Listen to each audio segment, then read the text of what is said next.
Welcome to a web series on education and the family, brought to you by Creo Early Learning Partners. If you can, please donate to our fundraising efforts by clicking the link on this post. Your contribution will aid teachers and school staff adversely affected by the COVID-19 pandemic. In this episode entitled Opportunities in Online Learning, we are joined by the CEO of Galileo Enrichment Learning Program, Rowena Juan Matti.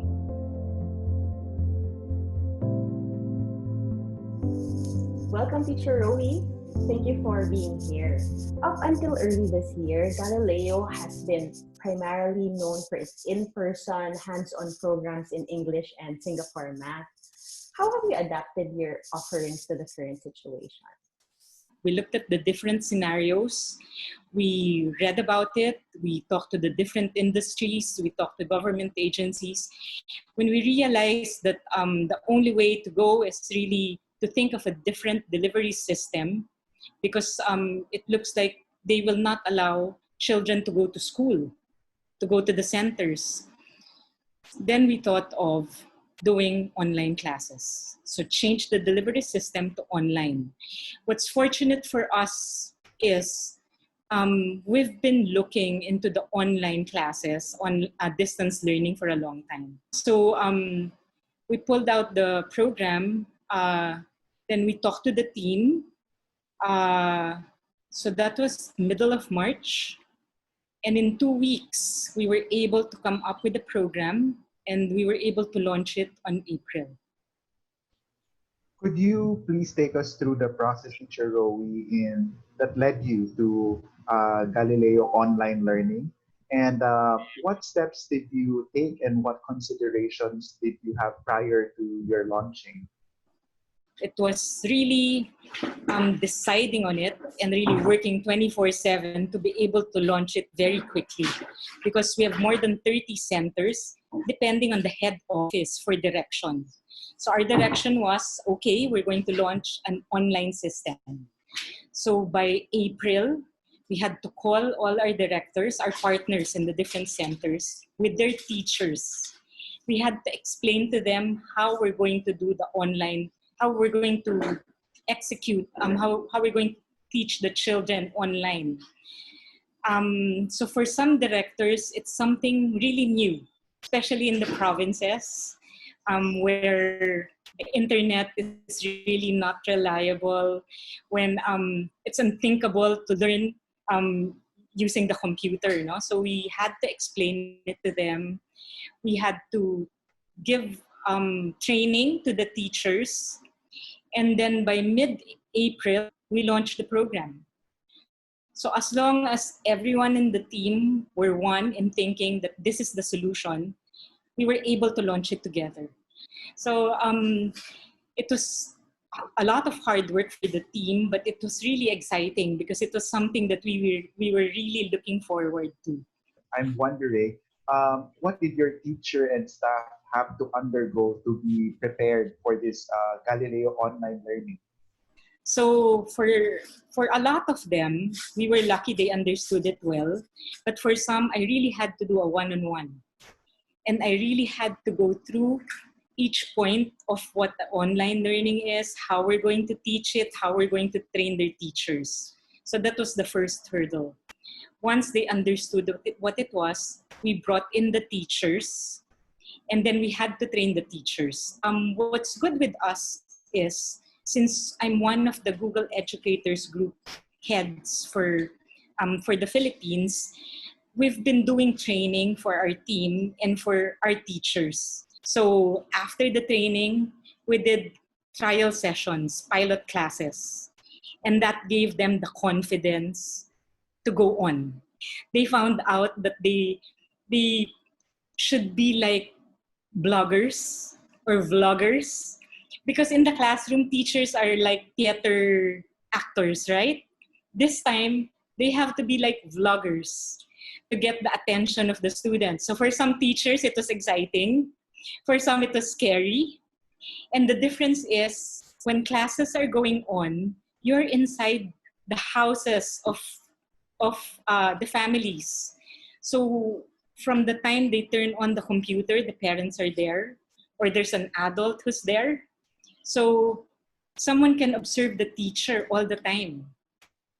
It's good because communication is better, but it's scarier for teachers because you know someone is always observing you. What will learning look like for your students considering our new normal? So it's really different. It's important. That's why we really start with an orientation. For the child, it's a new experience. Using gadgets is something that they really like, so that's a plus. But now learning is a different story. So we always tell them first they have to prepare an area, a learning area for the child. There's a table, a chair, and the computer. And this area can't be just in his, it can't be like on the bed, diba? It has to be a learning area.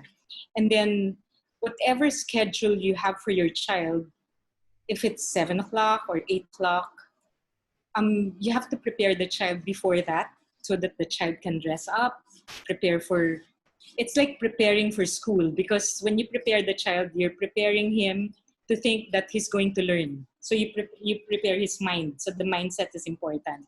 So the child has to prepare his things, dress up, and go to that learning area.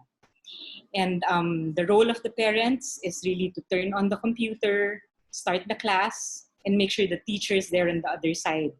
So for Galileo, the sessions are twice a week. So for those twice a week, there's a schedule. So the child has to prepare and be in the class a few minutes before the class. And then once it's set, the child will be left with the teacher. Then classes will start. There are different videos, there are different stories, there are songs and dances that are prepared. There are activities in the computer. There are activities that they can download. There are activities that they can work on in an iPad. And that will go on for about 30 to 45 minutes. So we're conscious of the screen time. So there's a prescribed time for younger children and for older children. And then what's important is the quality of the content that they're going to work on. So we orient the child about that so that the child can learn and the lessons are prepared already by the teachers. So before each session, all the lessons are prepared. And then after each class, the parent can talk to the teacher just to ask for an update. Teacher Rowie, I imagine that some of the challenges in this transition to online learning is number one, digital literacy, and two, the ability to support the child's learning. How exactly will you prepare the parents or caregivers? We give an orientation for the parents, for them to know what to expect and for them to know their role in the program. So we tell them that their role is to start the class. When classes are going on, there should be an adult watching, but the adult is not responsible for teaching, no? Just an adult in the area, because if the child will need something, there has to be someone he can talk to, because the teacher is on the other side. If the parents are not available, because we expect the parents to be either working from home, so they're working, or if they have work already, they're out of the house. So if there is another adult in the house, so the guardian can be oriented also on what they're supposed to do. So it can be the grandparents or the yaya. We just orient them on how to start the class and how to watch the child while classes are going on. So orientation is really important. Teacher Rowie, in your opinion, what are the benefits of this new way of teaching and learning? I think this is very good because knowing how to use the computer, the internet, all the different apps exposes them to a lot of information and things that are online that's available. There are limitless resources in the internet. And I think technology is really the future. Were there any concerns about the negative effects of screen time on younger children? The World Health Organization, WHO, is already sharing that online learning is something that they support, as long as, because this is the only solution for the children to learn during this pandemic. So they're supporting online learning as long as we limit the screen time depending on the age of the child and the quality of the content that will be that the child will be exposed to.